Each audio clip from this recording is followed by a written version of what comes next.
Hello. So in this session, we are going to see something called as preprocessor directives. The contents are introduction to preprocessors and the types of preprocessor like file inclusion, macro expansion, compiler control directives, and some example programs. So first, we'll begin with the introduction. What exactly is a preprocessor? So preprocessor, by the name only, it indicates that it is a process which is compiled or which is done or it is processed before the execution or before the compilation of the program. So some of the actions it performs are inclusion of the files, definition of symbolic constant and macros, conditional compilation of program code, conditional execution of preprocessor directives, etc. Preprocessor directives begin with hash symbol and only white space characters and comments may appear before the preprocessor directive on a line. Okay, so we can have a directive, that is a preprocessor directive, and with that we can have some of the comment line if required. Now we'll go to the types of preprocessor directives. So preprocessor directives are broadly classified into three types. The first one is the file inclusion. For example, you can have a hash include. The second type is macro expansion. For example, the hash define. The third category is compiler control directives. Okay, for example, in this hash if. So we'll see one by one the different categories of preprocessor directives. Okay, so first we'll go for file inclusion type of preprocessors. So in that we'll go for hash include preprocessor directive. So why we use hash include preprocessor directives is it is used to copy a specified file to be included in the place of the directive. Okay, so if you want to include any of the file or if you want to relate any of the file to a program, we go for hash include directive. So this hash include directive can be represented or can be implemented in two ways. So one is hash include followed by a angular bracket, that is the left angular, followed by the file name, then again the right angular bracket. Okay. The other way is we can give hash include. We can type hash include by giving a space followed by a double quotes, and inside double quote we can have a file name and that is ended with a double quote. Okay. So these are the two ways by which you can use the hash include preprocessor directive. So basically this includes a file or it refers a file to your program. So what is the basic difference between these two forms? That is in terms of location, in terms of storage locations, where this particular file is located. So for example, if I use hash include with a double quote with a file name, so normally these files will be located in the users directory, or it will be there in the same directory where the program is located. So normally used for programmer defined header files. Normally we use hash include to define or to include a header files. So if you have any customized header files which is defined by a user, we can store such user files, a header file, in the locations of user programs, and you can straight away use those files.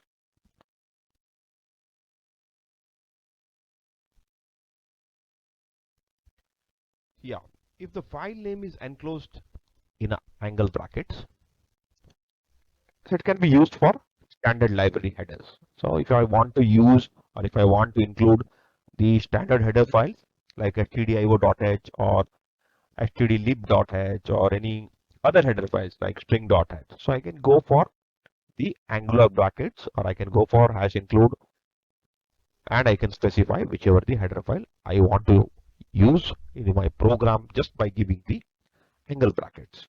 Okay. So we'll just try to illustrate with an example. So the example is here. So we are trying to illustrate a include directive. So we have used a include directive with a header file, that is stdio.h, that is standard input output dot h, that is header file, followed by the main, int main, and in main we are printing a message that is welcome to preprocessing. So when you execute a program, you will get a message welcome to preprocessing. So it is just a demonstration how we can use hash include. So almost we have used in almost all the C programming, that is how to use hash include.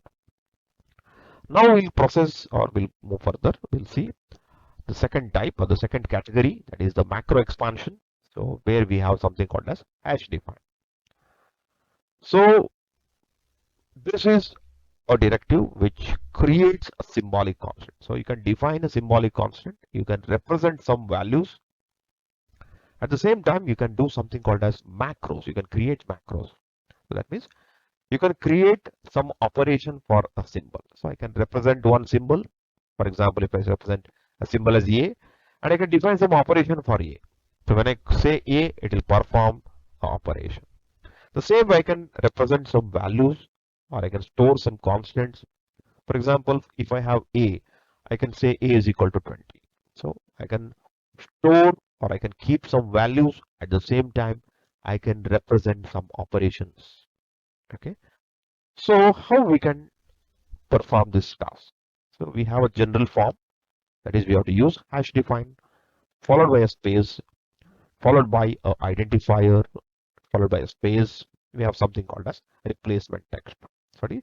So when we come across this identifier, what replacement text you have to evaluate? I mean, what you have to substitute. So all your subsequent occurrences of identifier. So whenever we come across this identifier in a program, so it will be replaced by with this replacement text. So before the execution or before the compilation of the program, it will perform this replacement. So for example, hash define pi. We have taken example of pi, and we are trying to define some value 3.14159.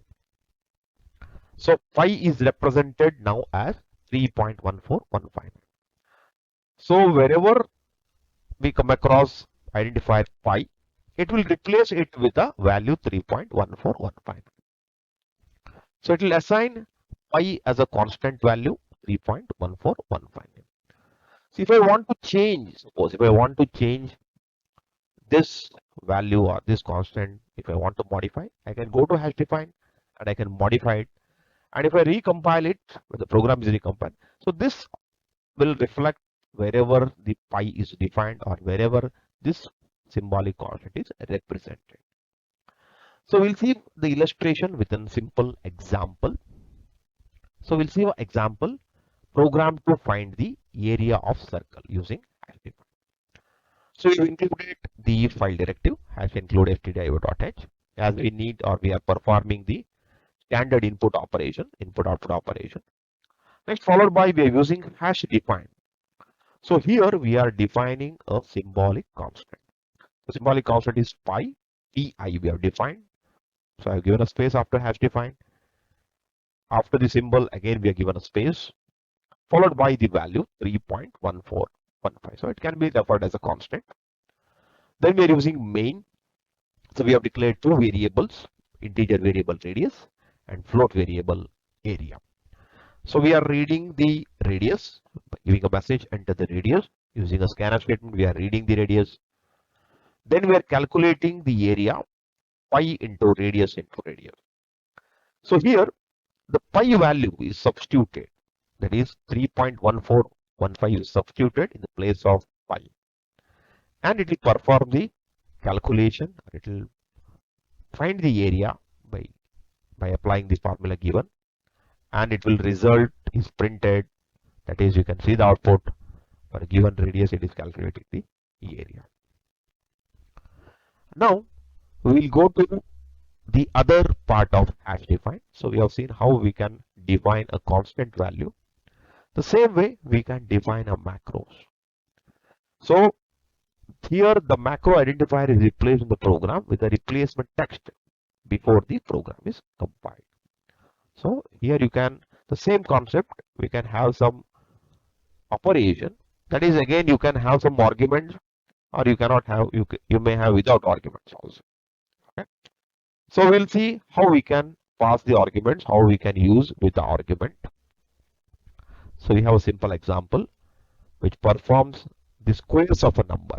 Okay, so I want to find the squares of a number.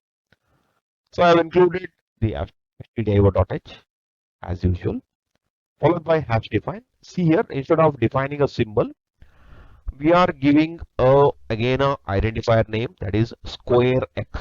So here we are using a parameter.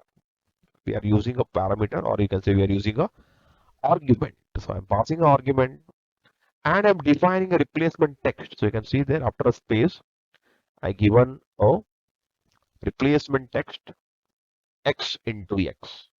Okay. So wherever I go for square x, it is going to perform this x into x. So you can see the program int main. We have declared a variable number. We are entering the number value to find the square. So we are reading using scanf statement. Then we are calling, or we are calling that instance. That is, we are calling that precursor, or we are initiating that precursor. Okay. So whenever we use that name, that is, whenever we use that identifier name, that is square of number, that is the argument we are using here. So it is going to perform, or it is going to substitute the value of x into x in place of square of number. So you can see the output there. When I enter the number as 100, it will straight away calculate the squares of the number 100. Okay. Similarly, we can see one more example where we have taken two different arguments. So we have used multiple arguments. So the previous example we have seen one argument. Here we are using two arguments. Basically, this program will find the maximum between two numbers. We have used stdio.h as usual, followed by hash define max. So in this case, we have used a name or identifier as max x comma y. So we have two arguments. So we defined as x comma y, and we have given a replacement text as a comparison statement where we are checking whether x is greater than y. If yes, x, otherwise y. So we'll go to the main part where we are just printing the maximum between 20 and 10. So we are checking the largest of two numbers, and see, whenever we come across, or whenever we call, or whenever we use that identifier max with true values, it automatically calculates, or it automatically substitutes the result in that place. So you can see the output maximum between 20 and 10 is 20. Okay. So this way we can use hash define to perform both things, that is to define a symbolic constant. At the same time, we can perform some operation by giving the different arguments.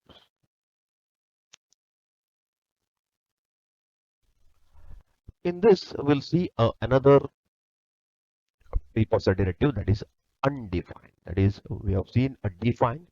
At the same time, we have something called as undefined. So this directive removes the macro name which has been declared or which has been created with hash define. The syntax is very simple. That is hash undef space macro name, or the identifier name. So this is followed by a macro name that has been undefined. So similar to definition, whenever it come across as undef, it tries to remove the current definition of macro. Okay, We'll see with a simple example. So we have used hash include stdio.h. So we are going for defining a symbolic constant. We are defining it as hash define max of 100. So we are defining max as 100, followed by we have main int main. So first defined value of for max. So whatever the max is defined as 100, it will display as 100. Then we are writing undef max. So it removes the definition of max. So max is removed. So max is no more valid, you can say, or the max is not defined. It is undefined. Next, again, we are giving something called as hash define max is 600. So it is redefined by giving a new value as 600. And we are printing the value again by recalling max. So you can see the output initially we have defined as 100. Then we are undefining it, we are removing it. And then again we are redefining as 600. So output we can see at the beginning as 100 and it is redefined as 600. Now we'll go to something called as compiler directives. So we have some compiler directives preprocessors. Okay. So the conditional compilation is used when we want certain lines of code to be compiled or not. So if you want to block or if you want to skip certain parts of your statements without compilation, so you can go for compiler directives. So some of the examples for compiler directives are hash if, hash elif, hash else, hash and if, and everything. So we'll see one small illustration how exactly it works. So we have one example. Hash include stdio.h followed by we are defining max as 100. So we are checking whether max is defined or not just by giving hash if max. So if it is defined, we are giving it as defined. If it is not defined, we are mentioning else as not defined. So here we have some summarized things. Each hash if directive in the source file must be matched by closing and if directives. Any number of elif directives can appear between the hash if and end if directives, but at most one hash else directive is allowed. Okay. The hash else directive, if present, must be the last directive before end if. So before the end if, the hash else should be available. So we'll go to the one more compiler directive, which is something called as hash error, which gives a message or gives an error message by giving information. Okay, so it gives the error message in terms of statement. You can see with a small example. Hash define max as we define as 100. So if max is defined, you can give a error message saying that max is defined by me, something like that. Okay, so it can be used whenever you're going for some user-based application, where if you want to give a message, compiler messages you can give, or if you want to skip off certain things, you can indicate a message. So the next is we have something called as pragma, the another type or another compiler directive. It is used to control the actions of compiler in a particular portion of a program without affecting the program. So it can be used to control the normal action of a compiler. So what it does, it sets or resets certain warning and errors during the compilation of C program. So it can be used to set or reset the certain warnings or errors. So you can skip off some of the errors by using the pragma directive. So we have the general form how pragma directives can be used. So to turn on the warning message, we have a format. hash pragma, followed by a space, followed by warn, followed by a space, plus then the message. The following, again, how to turn off, you have the same concept. You have to use minus followed by a message, whatever you want to turn off. Okay. So we have a table which specifies different pragma names with its error messages. So what are the error messages we have? So the first one, you can see that we have a error message that is assigned a value but never used. So if you want to on this particular warning, you can use plus followed by AUS. And if you want to off this warning, you can go for minus AUS. So this is a parameter used in place of XXX, which are specified at the beginning. We have told just now the syntax. The same way for the one more error message, possible use before definition. If you want to on this warning, you can use plus def. If you don't want this warning, you can keep it off by giving minus def. Similarly, declared but never used. For a warning message, if you want to keep it on, you can go for plus USC, that is use. If you want to keep it off, you can go for minus US. So we'll see one small example how exactly it can be used or how it can be represented. So program which will set off certain errors shown by the program using pragma. So we have used all the warning messages, all the three, just we have seen now. So we are all offing all the warning messages. We are setting it off. So as we have taken, we have used main int x is equal to 2, y, and z. So you can see that in the note we have mentioned the variable x is assigned a value which is never used. So the above code will not display any errors even though it has some errors. Okay. So again, see display variable y before defining. So before defining, we are trying to display it. Variable z is declared but never used. Okay, so these are the warning which you come across basically, but we are keeping it off, and these errors are skipped off from your compiler. Okay, that is it from Precursor. Thank you.